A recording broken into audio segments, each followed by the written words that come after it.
Right, everyone, a little bit of a lull in the Celtic schedule. We played yesterday morning Scottish time. We are playing again on Sunday, even earlier in the morning Scottish time. So we've got this video today to kind of do what we want, really. And then tomorrow we'll talk about the match, maybe even have a bit of World Cup chat as well at that stage. So I wanted to use today's video just to take a wee look at what Ange Postecoglou has been saying effectively this season about the future of Celtic and how he sees it, because he's had a fair bit to say. Last season, if you kind of go back a year to this time last season, it was very much about the present and game to game almost at that stage and trying to win the league that season, whereas now I feel like Ange is doing much more looking forward to future seasons, obviously not taking his eye off the ball at all.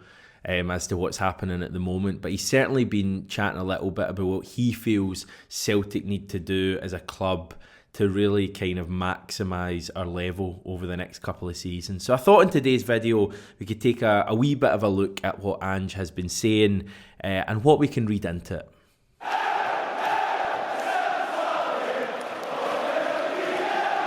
But first, and perhaps the main reason why you're watching this video, Celtic unleashed their Christmas video earlier today. Plenty of fun was had in the recording, as you can see. We were actually sent these photos over by Celtic, featuring all of the stars of the show, as you will see in a wee minute. Celtic actually also sent us over footage of the Christmas film, which is a major mistake on their part, because we know exactly what's going to happen now. Yes, back by demand, we have Hamish commentating over things. Celtic Christmas video 2022. For the second time in a few days, I'm going to turn into Graham Norton at Eurovision. And we start with snowy conditions outside Celtic Park, hinting at Christmas. There's two, let's say, experienced Celtic fans sharing the magic and turning the lights on. God, those disco lights have finally paid their worth. This is actually what happens when 67 Hail Hail gets a new subscriber, believe it or not. As a family of four here, four great Celtic fans, open the doors to Christmas and some green lights. So the lights are travelling through Glasgow. We're off to Cafe Barja, which I've never heard of, but they're certainly packing some presents. There's Jota reading Callum McGregor's book. Now, hopefully, if you come back in March, he'll be reading another book, but we'll see if we've got the fund for that. Matt O'Reilly and Jota actually best pals at Celtic. You may or may not know that as we go past the Barras. Now, she's going to get into a taxi where, strangely enough, James Forrest and Callum McGregor are already sitting. I think they're going to give her a lift to Celtic Park. Lovely scenes there.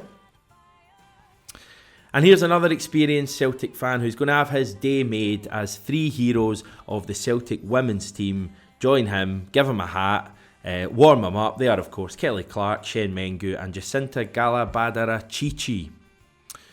So great stuff, clearly very happy there. Now she's going to drop that and it's going to be caught by Joe Hart, just as well Vasilis Barkas wasn't put in for this role.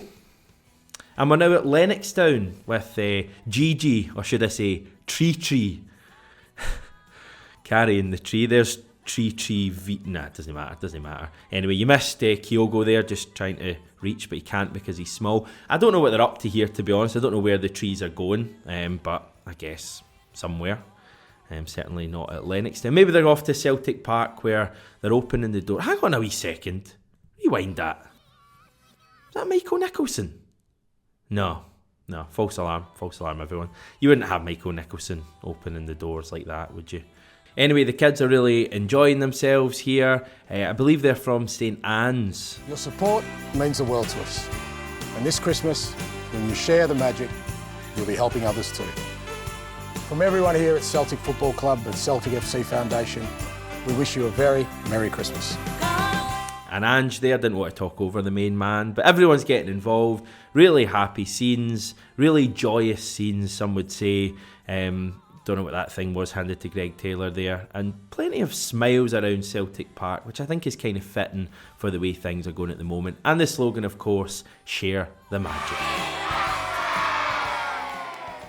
Now, all joking aside, a very nice message in this year's Christmas video and an accompanying statement sent from Celtic 267 Hail Hail reads, "This year's Christmas film captures the essence of kindness during the festive period, with Celtic FC Foundation staff and volunteers featured alongside the first team, Celtic manager Ange Postecoglou and stars of Celtic FC women's team too, working together to ensure local school kids from Glasgow's East End community enjoy an extra magical Christmas celebration at Celtic Park."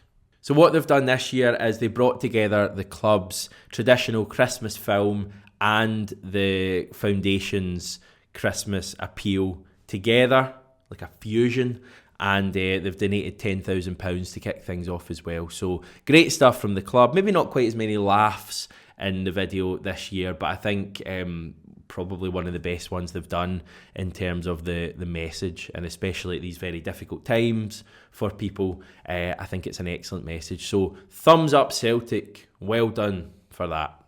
Right, let's move on. We know about Ange Postecoglou's thoughts on the Champions League and what Celtic need to do generally to have some sort of success in the Champions League. His message has been clear, it has been consistent, we need to be there every season. Ange says you can't go into this competition every 5 years and expect to make an impact. The first challenge for us is to become a Champions League football club. That means qualifying every year. With what we have gone through this year and the way we have tested ourselves, there is no doubt that should we qualify again, this group of players will be much better for the experience. When you look at the examples that everyone uses, the likes of Shakhtar, who were in our group, Club Brugge, Salzburg, etc., it's pretty easy to see where Ange is coming from, that if Celtic can consistently be in the Champions League every single season, it will just become a bigger part of our club, a part of our DNA almost. As much as we have a real history in the competition, obviously winning it in 67, in recent years, you can't really call Celtic a Champions League team. That's why being in it this year, basically all of the chat was about being back in the Champions League. And I think, going forward, it should almost become the norm. Celtic have to make it the norm that we're in the Champions League, and the real thing should be trying to get results in the Champions League. And that's the way Ange is thinking, and I think a lot of fans, would agree with that as well. In terms of recruitment, these were the really interesting comments that I want to touch on, made at the AGM. And again, Ange was kind of looking at similar sized clubs to Celtic and what they're doing. He said, "Other clubs our size are very agile. Every couple of years they regenerate. We need to push forward aggressively in the next 2 to 3 years. My aim is to keep improving, never stand still. My ambition is to make us a Champions League club. Hopefully, as our players progress and as players leave, hopefully we can bring in others and improve. I think bridging the gap between us and the elite in Europe is one we need to keep chipping away at. We can make gains by being aggressive and agile in the transfer market." Ange has spoken about this a bit in the past, that he feels the way that Celtic can bridge the gap to the real elite teams in Europe is by chipping away at it season after season.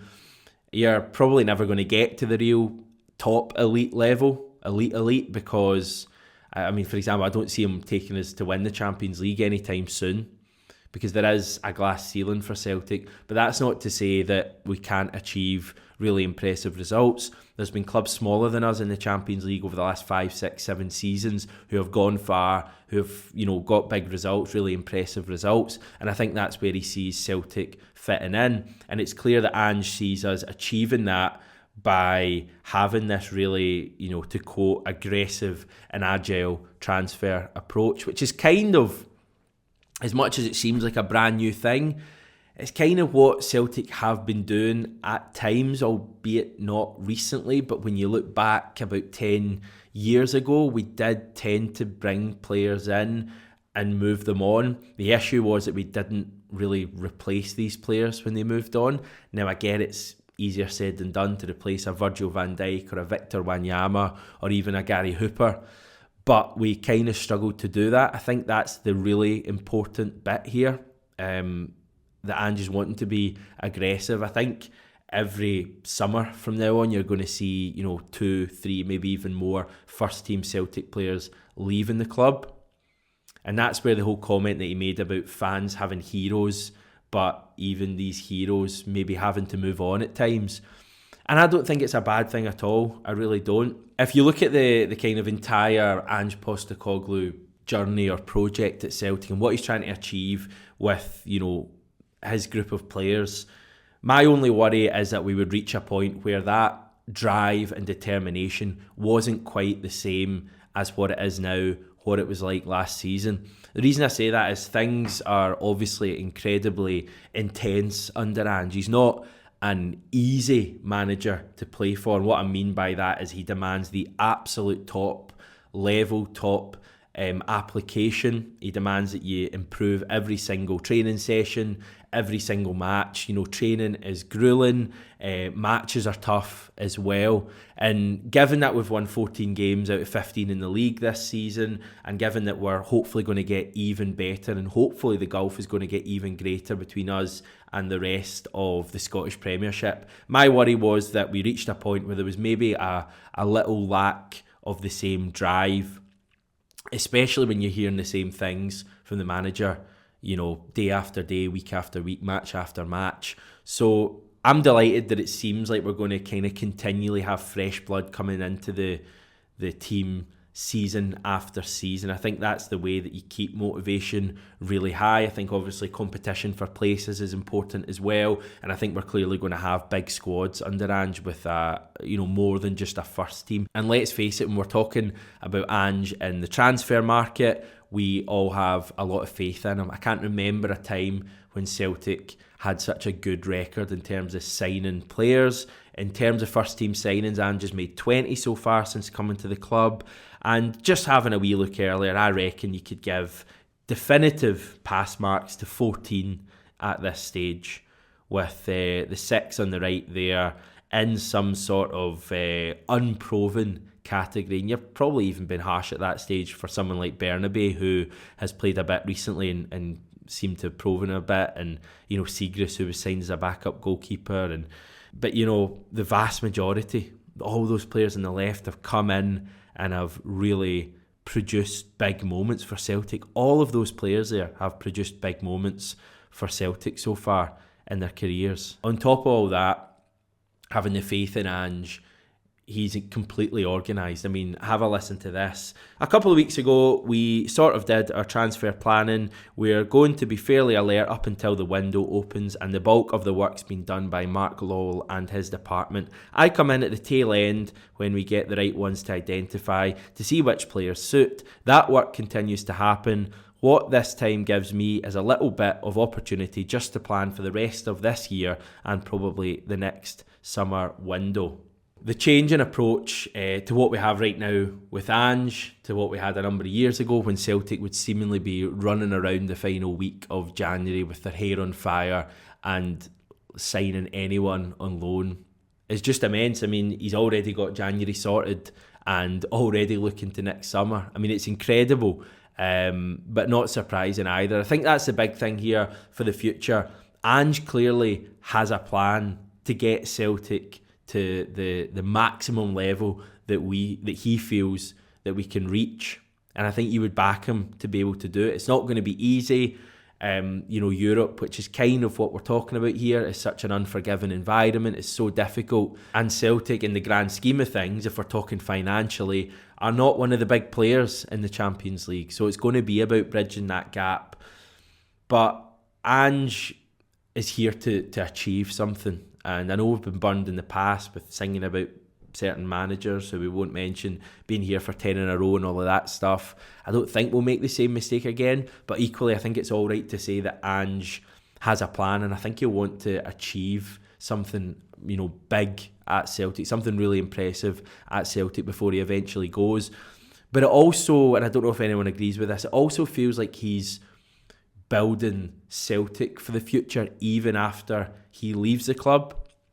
Some of the stuff that he says about Celtic becoming a Champions League club every single year feels more long term than the maybe, I hate to do this, 2 years, 3 years max we have left of Ange. It feels like he's kind of building Celtic even for when he moves on, as if he's going to leave a real legacy at the club, and I certainly hope that's the case. Obviously that's a discussion for hopefully a long way down the line, but it just feels to me that some of the language he's using is about the overall club and not just this team that he's building. It's not as if he's just going to leave and then everything's going to go away. It seems like he wants to build stuff and leave a legacy, as I say. But I think at the moment, the here and now, 9 points clear at the top of the Premiership. We have a team that, as fans, we are just completely invested in. And of course, our rivals are in a bit of free fall at the moment. It's a really exciting and positive time to be a Celtic fan. I think there's far more to come. And I can't wait to hear more from Ange about exactly what he thinks it's going to take for Celtic to keep improving and, to become completely dominant domestically, if we're not already, and really start to achieve things in Europe. I think it's going to be fascinating to see what his plan is and how he's going to do it. Back tomorrow, everyone. Speak to you soon.